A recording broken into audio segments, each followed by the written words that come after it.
os militares não estavam prontos para identificar essa realidade do marxismo cultural. Estavam somente combatendo o marxismo armado. O marxismo revolucionário clássico e não o marxismo cultural. Eu conheço, por exemplo, um coronel, não é?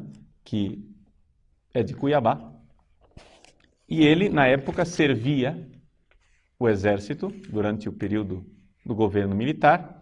Ele serviu o exército no Rio de Janeiro.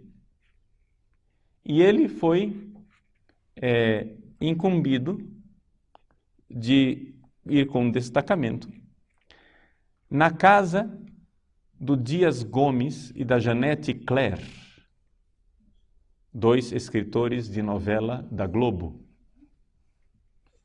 que eram comunistas de carteirinha, totalmente comunistas.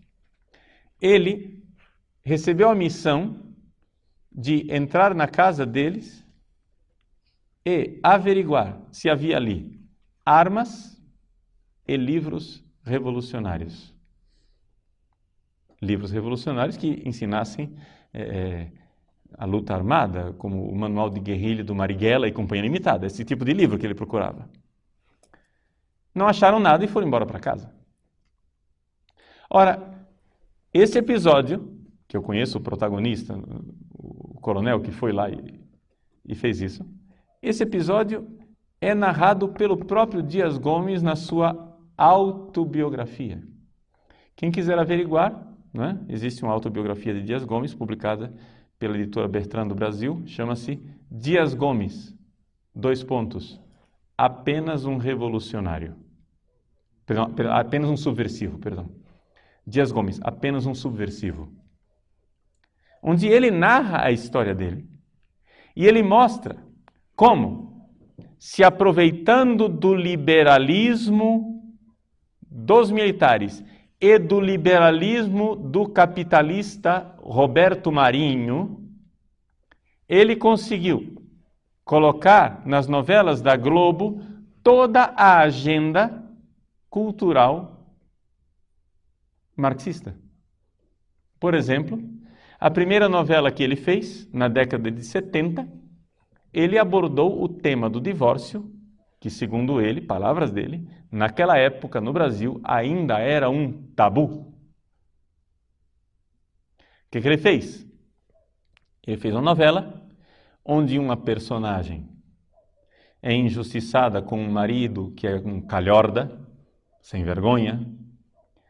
Ela sofre imensamente a novela inteira com o marido, se apaixona por um outro mocinho super galã, maravilhoso, com um temperamento ótimo e cheio de virtudes, mas, final e conclusão da novela, no Brasil não existe divórcio. Só existe desquite. Poucos meses depois, o divórcio estava aprovado no Brasil. Ou seja, o que é que a minha geração ouvia a respeito da Globo?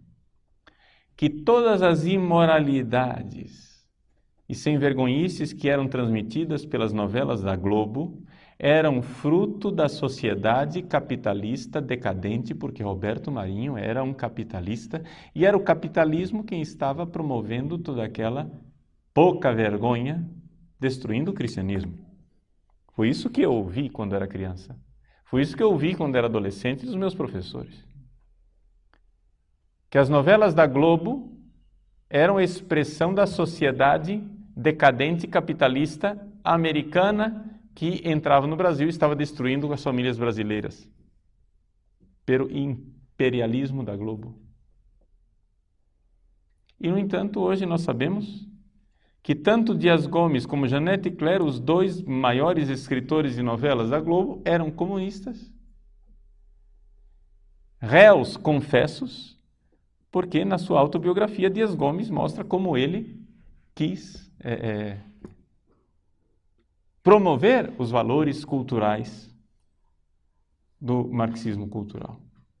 Por exemplo, na década de 70, ainda na década de 70, ele pensou numa novela chamada Roque Santeiro. Nesta novela chamada Roque Santeiro, o que é que ele pretendia fazer? Uma caricatura da igreja, onde ele demonstrasse que a igreja era uma farsa, que queria somente saber de dinheiro e de oprimir os pobres, e que, na verdade, nós deveríamos nos livrar da igreja. Acontece que ele cometeu um erro. Ele comentou ao telefone o que ele estava pretendendo fazer. Ele comentou com um amigo comunista, dizendo ao telefone: olha, você não sabe a nova novela que eu quero colocar no ar, não é? O Roque Santeiro, e contou toda a história, dizendo, mas os militares são burros. Porque é evidente, né, gente? Todas essas novelas eram censuradas. Havia censura. Entende? A censura lia, não, está aprovado, pode filmar. Então, ele dizia, os militares são burros, eles nunca vão perceber o que eu estou querendo fazer. E aí, a partir desta falta de discrição dele, né? Discreção, ele deu com a língua nos dentes, os militares tiraram a novela do ar. Não permitiram que fosse ao ar, já tinha filmado alguns capítulos. E essa novela, então, só foi ao ar na década de 80, já no clima de abertura do regime, em que o regime militar estava se preparando para entregar de volta o governo na mão dos civis. Em que consistiu essa novela do Roque Santeiro?